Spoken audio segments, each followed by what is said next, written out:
From the Cronkite studios in downtown Phoenix, this is Cronkite News. A hot weekend in Phoenix, and it proved to be deadly. If you're planning on hiking anytime soon, we tell you just how dangerous it can be out there. And as summer officially starts, local charities say the need for bottled water is high. What you can do to help. Plus, some tension, but mostly peace during Donald Trump's weekend visit to the Valley. Our team of reporters got the reactions both in and outside the rally. Cronkite News starts now. Good evening and welcome to Cronkite News. I'm Christina Tatro. And I'm Joey Carrera. Thanks for joining us.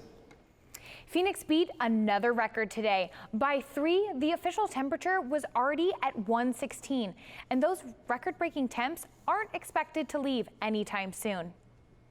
We reached 118 on Sunday, breaking the record of 115 set almost 50 years ago. Temperatures throughout the week are expected to peak between 115 and 120. Extreme heat is also being seen in other states, including California. An excessive heat warning continues in the Phoenix area until Wednesday night. The heat warnings have also been issued near Tucson and Yuma, as well as the Grand Canyon and Lake Havasu. Officials continue to encourage people to stay cool, stay hydrated, and stay aware.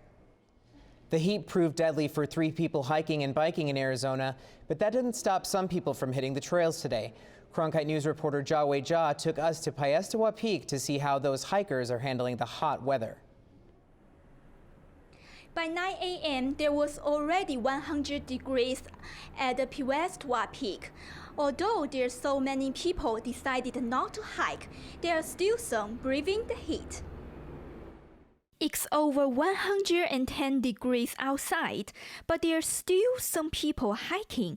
Why? I feel like you can get a good workout in just going up the mountain instead of staying in the gym for an hour. However, hiking in the heat is not encouraged by the city of Phoenix. And really deciding if today was the best day or not to even take a hike. But the heat didn't stop people from climbing the mountain.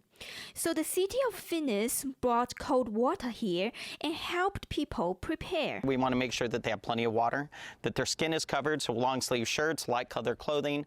They're wearing a hat to shield their face. They're wearing sunscreen.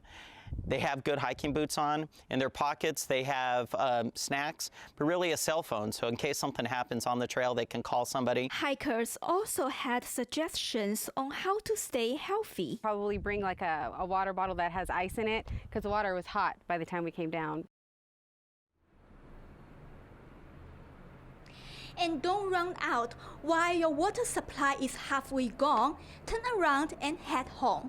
Live in Phoenix, JIAHUI, Cronkite News. Today marks the official start to summer. It's the longest day of the year in Earth's northern hemisphere. This year's summer solstice fell with June's full moon, which hasn't happened since 1967. The solar noon at BURTON BARR Library took place at 12:30 this afternoon. As the solstice unfolds, the entire BURTON BARR Library is filled with radiant sunlight, as you can see here. According to the artist Paolo Soleri, the hope is for this moment of alignment to resonate within us, awareness of our common bond, belonging. If this is your first summer in the desert, it's important to learn how to stay safe before your outdoor summer trip. Of course, in this excessive heat, you may want to hold off on making those summer camping plans, but you can still learn how to prepare this week over at Lake Pleasant. Maricopa County Parks and Rec is looking to help. This Thursday, there is a presentation to teach you how to be aware and not scared in the desert. Officials will talk about planning, gear, and what to look out for when you're outdoors in Arizona. This event will be held at Lake Pleasant in Morristown, starting at 3 p.m. Groups are helping those in the elements beat the heat, but I talked to one that needs your help to keep hydration stations going. The start of summer has temperatures scorching by morning and sizzling in the afternoon. While many of us take refuge in climate-controlled quarters, not everyone has that luxury. For some individuals, particularly our vulnerable communities, the homeless, we try to give them as much water as they could possibly take so that they have something to be able to drink throughout the day. It actually helps because when you don't really have anywhere to get the water, it's good that they actually do this. So. The hydration stations offer water, hats, sunscreen, and snacks.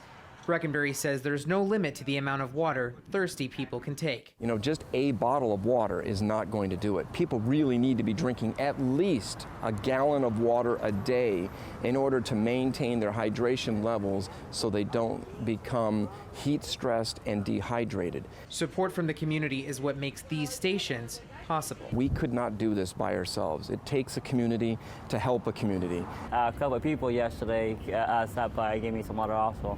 Numerous individuals come and just donate cases of water, which we've used right then and there. To find locations to donate water, funds, or volunteer, visit salvationarmyphoenix.org. 300 residents have been put on pre-evacuation notice as the Cedar Fire continues to spread.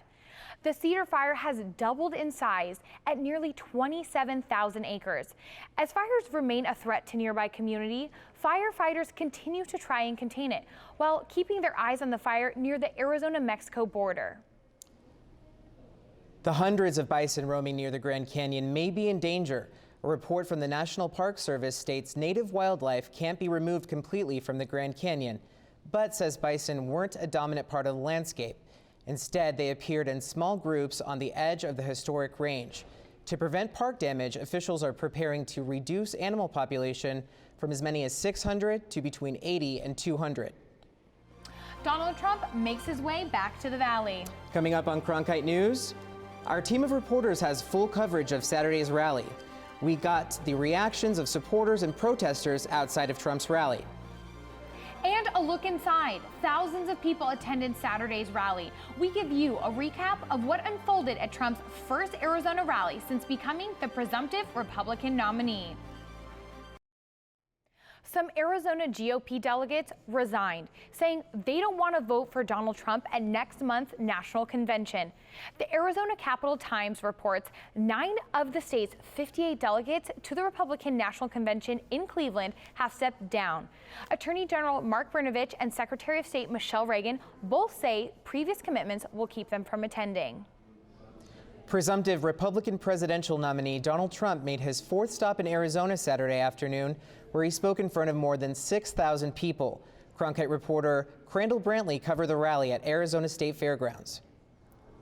Lines for the Trump rally are being formed more than 3 hours for the gates open. One church reporter told me she stood in line since 2 a.m. to be the first inside the Memorial Coliseum. While Republican nominee Donald Trump was speaking in Las Vegas, hundreds of supporters were already waiting for his arrival at the state fairgrounds. Saturday afternoon, the presumptive GOP nominee spoke in front of a passionate crowd that is confident about Trump's chances to win the general election. What we want to come out is greatness in America, and we know that Donald J. Trump, our future president, will bring that. Campaign volunteer Cynthia Love expressed her excitement for working towards a November victory in this battleground state. Love, along with campaign volunteer Lori Urban, said their biggest concern is the nation's economy. You know, it's about the economy. I'm a small business owner, and I know that from my clients, they're not really feeling the economy surge right now. The number one, I feel, is the economy, because I don't think people have gotten back to where they were in terms of their salaries before the financial crisis. Approximately 6,000 people were in attendance, including Governor Jan Brewer, State Treasurer Jeff DeWitts, and Sheriff Joe Arpaio. Many people at the Coliseum came to the rally to hear Trump discuss protecting the Second Amendment, his economic plan, and his immigration policy. I want stricter immigration. I'm for immigration, but legal immigration. Call those thousands of people back and tell them we're going to continue to win. Saturday was Trump's first rally in Arizona since he officially locked up the Republican nomination. In the broadcast center, Brantley, Cronkite News. After hearing reports of violent protests and rallies across the country last week, the Valley was prepared to see commotion outside of the event. But despite the heat being at an all-time high, Valley residents found that both scenes were more calm than they had expected and prepared for. All hands were on deck to prepare for the craziness that could have come to Saturday's Trump rally here in Phoenix. Even motorcyclists. Hopefully this is the kind of crowd that all wants the same thing and we don't have any disruptions today. Riders USA, a local advocate group dressed in leather, came out to lend a hand to rally-goers for safety outside of the venue. This is for peace. We're here for safety. We're here to ensure people's rights, and we're not going to allow people to come and turn over cars and burn flags and do things. And Arizona's different. And the Arizona event was different, surprisingly peaceful at both the rally and its protests. Very peaceful. And it wasn't what I expected because this is my first rally. Actually, people were really nice, so that was pretty surprising. According to the Department of Public Safety, there was only one person ejected out of the rally and 4 heat-related issues. Just down the street from the rally at Encanto Park was a Trump protest that brought hundreds of people throughout the day, just like 18-year-old Monica Miramontes, who doesn't want Trump to be in the valley, but wanted to keep a message of peace throughout the day and election season. Our America needs to be more open and welcome to diversity, and I guess we definitely need to strive for more equality to people of all races and backgrounds. One Trump supporter and a Trump protester had a short, up-close and personal altercation. The guy was yelling, but he wasn't throwing any bombs at us, right? He wasn't trying to stab us or anything. He was basically just trying to incite things. According to Arizona DPS, there was security at the rally from Phoenix PD, Maricopa County Sheriff Department, and the Secret Service. There were approximately 6,000 people at the event, but there were no tickets to count for, so there will not be an official number of attendees. And the presumptive Republican nominee made a big change to his campaign today by firing his campaign manager. The decision to fire Corey Lewandowski was made in a morning meeting with Trump's family members. A Trump advisor said failing poll numbers and pressure from many in Trump's inner circle prompted the decision to let Lewandowski go. Former Republican presidential candidate Ted Cruz criticized the government today for failing to prevent the Orlando nightclub attack. Cruz says there were more than enough red flags to know the gunman was a terrorist. Yet the FBI still closed the case after interviewing him 3 times before the mass shooting. Omar Mateen was telling his co-workers he was involved with Al-Qaeda, with Hezbollah. He was praising the Boston bombers. I don't know about you, but that's a pretty serious warning sign. The FBI is now saying Mateen was radicalized domestically. 911 transcripts realized today, and they showed Mateen told a crisis negotiator, speaking in Arabic, that the U.S. needs to stop bombing Syria and Iraq. He spoke 3 times with an emergency operator during the massacre. The Supreme Court rejected a challenge today to an assault weapons ban in Connecticut. The challenge was to a gun law passed after the Sandy Hook shooting that banned certain semi-automatic weapons and large-capacity magazines. The last major Second Amendment decision the court made was in 2008, when it affirmed an individual's right to bear arms. Meanwhile, the Senate will vote today on gun reform measures attached to a Justice Department spending bill. The Grassley amendment focuses on how mental health issues would be handled in the background check system. The Murphy Amendment requires background checks for sales at gun shows and online. The Republican-backed Cornyn Amendment requires law enforcement notification if someone on a watch list tries to buy a gun from a licensed dealer, and a 3-day waiting period. The Democrat-backed Feinstein Amendment blocks gun sales to anyone on the no-fly list and those suspected of being likely to engage in terrorism. The transition from veteran to civilian life isn't always easy. Coming up on Cronkite News, how some places right here in Phoenix are helping provide opportunities to veterans returning home and in need of employment.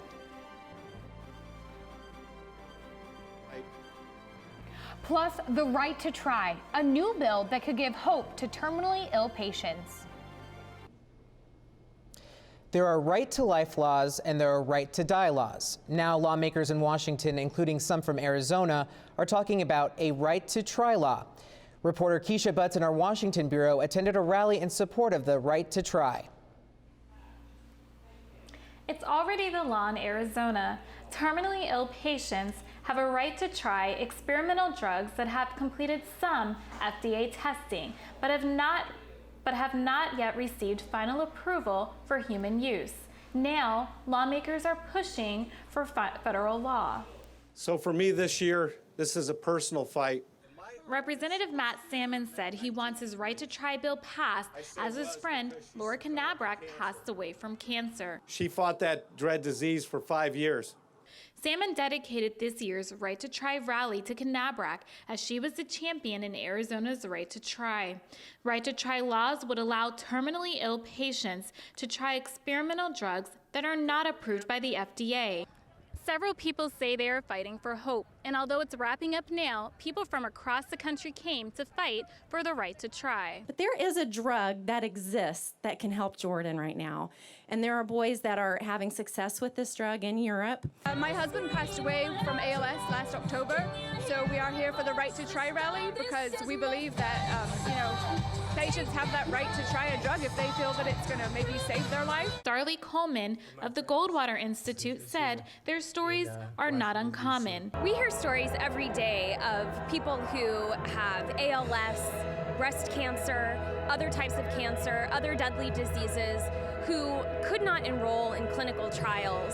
And had they been able to enroll in a clinical trial, it could have saved their life. Salmon said we all have the right to life. A lot of folks across America, when you talk about the right to life, you think about the rights of the unborn. Well, today we're going to talk about the rights of the born. We should point out that Congressman Salmon will work in government affairs for Arizona State University when he leaves Congress, but until then, he still holds hope for his bill, which has yet to receive a hearing in more than a year after it was introduced. Reporting live in Washington, I'm KESHIA Butts, Cronkite News. Human testing of vaccine to fight the Zika virus is beginning soon. The experimental vaccine from Inovio Pharmaceuticals is cleared by the Food and Drug Administration to start early-stage tests. It's a DNA-based vaccine intended to prepare the immune system to fight Zika. This is done through genetically engineered materials resembling the virus. So far, animals tested developed antibodies and other cells that attack Zika. The company plans to start a 40-person study in the coming weeks. Say goodbye to gas-guzzling commercial jetliners. A cleaner airplane could be on the horizon. NASA has unveiled plans for a quieter, fully electric plane. The concept is the X-57 or Maxwell. For now, it's a single-seat plane using electric propulsion instead of fuel. 14 electric motors will be placed on the wings. The 10-year program is a part of NASA's $790 million New Aviation Horizons initiative. Maxwell could be on the runway within 4 years. Going from fighting overseas to filing paperwork in an office can be a hard transition for many of the men and women who serve this country. But one organization is trying to make that easier. Coming up on Cronkite News, how the Arizona Coalition for Military Families is helping veterans feel at ease when they return to civilian life. As a part of PBS's ongoing commitment to veterans coming home, the transition for veterans back into the civilian life can be more difficult than people might realize. Cronkite News reporter Eddie Keller gives us an inside look at how a summit held by the Arizona Coalition for Military Families and what they're doing to help veterans find employment back home. As the drums rolled and the bagpipes cried out, American veterans filled the second annual Roadmap Summit. What we do really is link veterans, service members, and their families to the right resource at the right time. So that could be anything from higher education benefits to if somebody is struggling with housing and homelessness or having financial struggles. BECK and the Arizona Coalition for Military Families seek to bring together multiple resources and organizations aiming to help transition veterans back into civilian life. By training people all throughout the state, really, whether it's, we'll work with universities, we'll work with mental health professionals, to be able to, if they encounter somebody who's a veteran or service member, know about these other resources available to them too, so they can guide them to those as well. The transition from being in the military to entering the civilian job market isn't always easy. Maybe some who've gone through combat experience. that whole adjustment process, feeling not understood, feeling alone, feeling like no one can really understand what they've been through. Sometimes they feel like they're speaking a different language and even miss their military lingo. I was a sergeant in the Army, and when I'd run a meeting in the military, I could tell them "Eddies," and everybody would be quiet, they'd be on time, because if they weren't, they'd get in trouble. On the civilian side, you get to a meeting and it's 10 minutes past, and you're like, where is everybody? Everybody's kind of talking, and I had to be like, instead of yelling, my initial reaction was to yell "Eddies," but I'm like, I can't do that here. But that's where the Arizona Coalition for Military Families comes in to help again. We train employers to understand the military veteran culture, so they understand those veterans that are getting ready to come into their workplace. And they feel that by bridging that linguistic gap, employing veterans will create a better experience for everyone. In Phoenix, Eddie Keller, Cronkite News. Employers that the Arizona Coalition for Military Families have worked with include APS, SRP, and more. On June 30th, the coalition will be hosting a hiring event for service members, veterans, and their families at the Arizona National Guard Papago Park Military Reservation. Cronkite News is proud to be the news division of Arizona PBS. Here's what's coming up on Arizona Horizon and PBS NewsHour. On the next Arizona Horizon, we'll talk about increasing the number of girls in science and engineering education and careers. And we'll talk to the founder of Childsplay, a Tempe troupe that specializes in theater for kids and families. I'm Judy Woodruff. On the next NewsHour, we head to London, where the world's most popular museum of modern art just got bigger. That's Monday on the PBS NewsHour. That's it for Cronkite News tonight. Thanks for joining us. For top Arizona stories anytime, go to cronkitenews.azpbs.org.